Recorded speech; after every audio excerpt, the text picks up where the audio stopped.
एक गरीब आदमी को अपना जीवन भर कमाई करने के बाद, नौकरी करने के बाद एक घर या एक ज़मीन का टुकड़ा खरीदना जहाँ नसीब नहीं होता, उसी देश में हमारे देश की एक कंपनी टीसीएस को आंध्र प्रदेश सरकार ने 21 एकड़ ज़मीन दे दी।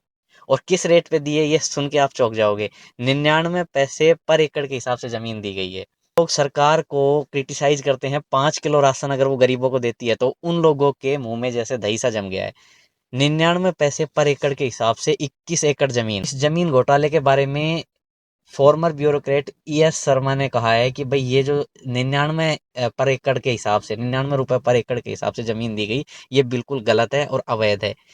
और साथ में इन्होंने इस जमीन की वास्तविक कीमत भी बताई है, जो इन्होंने कहा है कि कम से कम 320 करोड़ तो गवर्नमेंट रेट पे इस जमीन की कीमत बनती है। और आप जानते हैं कि गवर्नमेंट रेट जो होता है वो वास्तविक रेट से काफ़ी कम होता है। तो अगर गवर्नमेंट रेट में 320 करोड़ की अगर ये ज़मीन है, तो वास्तव में ये ज़मीन 1000 करोड़ से ज़्यादा की रही होगी, जो सरकार ने 99 पैसे पर एकड़ के हिसाब से TCS कंपनी को दे दी।